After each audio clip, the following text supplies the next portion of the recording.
Good afternoon. I'm Chef Isaacs with the Barley Mule, and I'm just giving you an update on what's been going on down in London, Kentucky.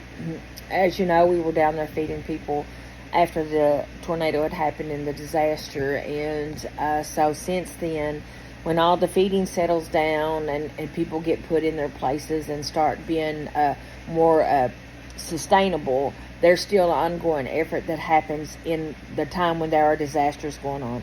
For example, that as people's lost their homes, some people insured, they're dealing with the insurances and things like that. FEMA comes in, they help everybody overall.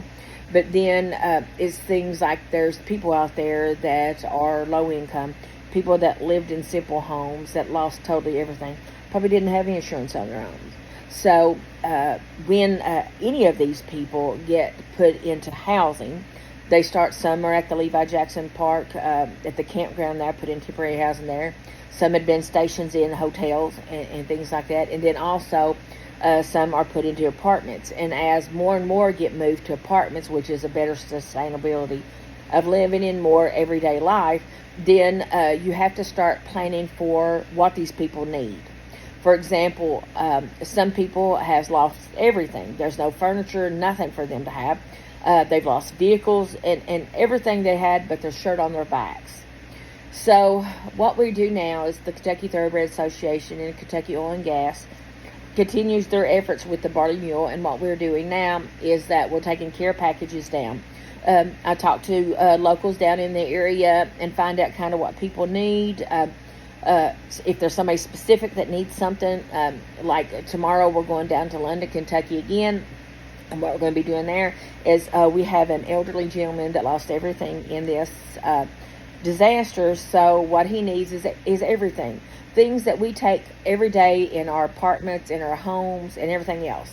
It could be from a cup to drink out of, a shower curtain that you need to be able to take a shower in, a towel to dry yourself with,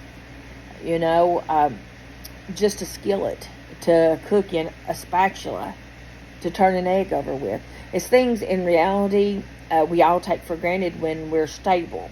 So, as we go through this, ask people to be more thoughtful, more giving in times like these. And if you can spare things, do it. Rummage through what you have. If you've got two of something, give one of them away, because you can't use both of them. And it's things like, even like when you put people in their apartments, they need furniture. Furniture is something right now that we're trying to get a hold of and take to people. Tomorrow I'm taking a table and chairs down to a gentleman, and another chair for the living room for him. But he needs a lamp, a table to put the lamp on. A radio or TV, something to occupy his time. And then there's a bed. He has to have a bed to sleep in, and then when comes the bed, becomes mattresses that you have to put in there, becomes sheets to blankets.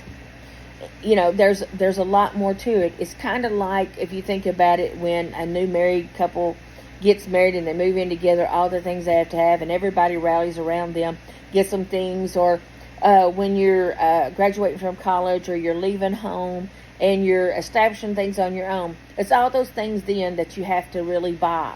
Well, all these people are in those same boats. Some of these people, you think about it, have lived in their homes for 40 years, some longer. Some are newer homes that are just new couples just starting out. Maybe been there a year or two, some might have been there 20. But they're all singularly in the same position. They've lost everything, and it's very devastating. So what we need to do is all join together, check with locals down there in Laurel County, all the people that are surrounded, even the people that's out past this that you meet in the social media world. There's still a lot that needs to be done down there, and a lot of things that we can do to work together to ensure that somebody's a little bit better off. In the end, you can't take any of this stuff with you. We've got plenty of things in life, and we're privileged. Pretty much, a lot of us are very privileged. We have some lives that are harder than others, but in so many ways, we have so much that we need to give back to others. So if there's something that you have that you want to donate, take down there. There's still centers and stuff down there that are taken. They can direct you. The police department down there can surely direct you in the direction that you need. Hats off to everybody from the very beginning of this that has been so gracious and kind and helpful. And even through this, going on over a month later, what they're having to do now to keep people to get back to a normal standard of living, or what they call the new normal for them. So I just ask you once again to pray for all these people. Remember them in your daily prayers. Seek the Lord out and ask Him what it is that you can do. If you have something you don't need it, see if it can be helpful to somebody else. To somebody who has lost everything, has nothing, that one single thing can make a difference in their day. Kindness makes a difference in everybody's lives.